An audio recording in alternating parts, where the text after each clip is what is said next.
Back in 1964, Ronald Reagan gave his famous speech, A Time for Choosing.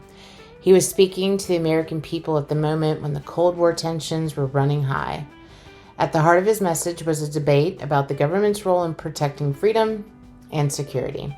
Reagan's goal was simple: to defend liberty. In this video, we're going to break down how Reagan used three classic tools of persuasion: ethos, pathos, and logos. This allowed him to connect to his audience and really drive his message home. Ethos establishes trustworthiness and authority of the speaker. A speaker builds ethos by showing expertise, honesty, or good character. It begs to ask the question, why should I believe you? You and I are told increasingly we have to choose between a left or right. Well, I'd like to suggest there is no such thing as a left or right. There's only an up or down. Man's old age dream, the ultimate in individual freedom consistent with law and order, or down to the ant-heap of totalitarianism.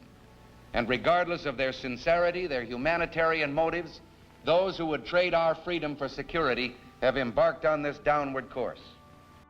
This is an example of ethos, as Reagan sets himself above partisan politics, grounding his credibility in timeless American ideals of freedom. Pathos appeals to the emotions of the audience.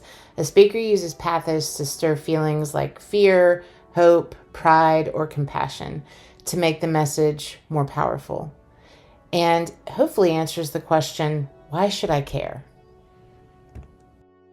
As for the peace that we would preserve, I wonder who among us would like to approach the wife or mother whose husband or son has died in South Vietnam and ask them if they think this is a peace that should be maintained indefinitely. Do they mean peace, or do they mean we just want to be left in peace? There can be no real peace while one American is dying someplace in the world for the rest of us. This is an example of pathos. It stirs strong emotions: sympathy for grieving families, guilt about complacency, and patriotic duty to honor sacrifice. Logos is the use of facts, reasoning, and evidence. A speaker uses logos by providing examples, statistics, or cause and effect reasoning to prove their point. Logos asks the question, does this make sense?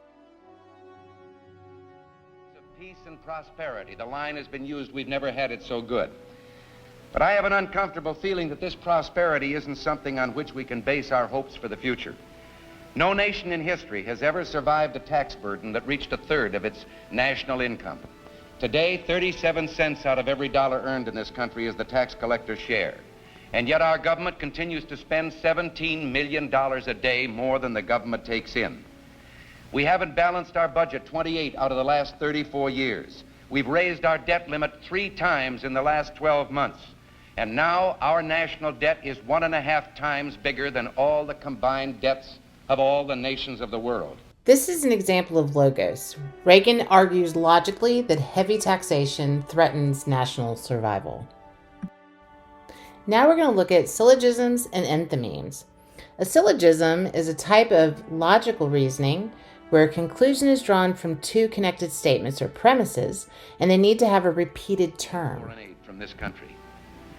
No government ever voluntarily reduces itself in size, so government programs once launched never disappear. Actually, a government bureau is the nearest thing to eternal life we'll ever see on this earth. Reagan uses humor here to give logical reasoning, and he presents it as a syllogism. Premise 1, no government ever voluntarily reduces itself in size. Premise 2, once launched, government programs never disappear. Therefore, government bureaus are effectively eternal, the nearest thing to eternal life we'll ever see on this earth. An enthymeme is a type of argument where one part of the reasoning is left unstated because the audience can easily fill it in. If we lose freedom here, there's no place to escape to. This is the last stand on earth. An enthymeme is an argument with a missing step. Enthymeme here is if freedom is lost in America, then freedom is lost everywhere. The unstated premise, America is the final stronghold of freedom in the world. So as a quick review, ethos equals trust me, pathos is feel this, logos, this makes sense. A syllogism is full logic, and an enthymeme is shortcut logic. Thank you very much.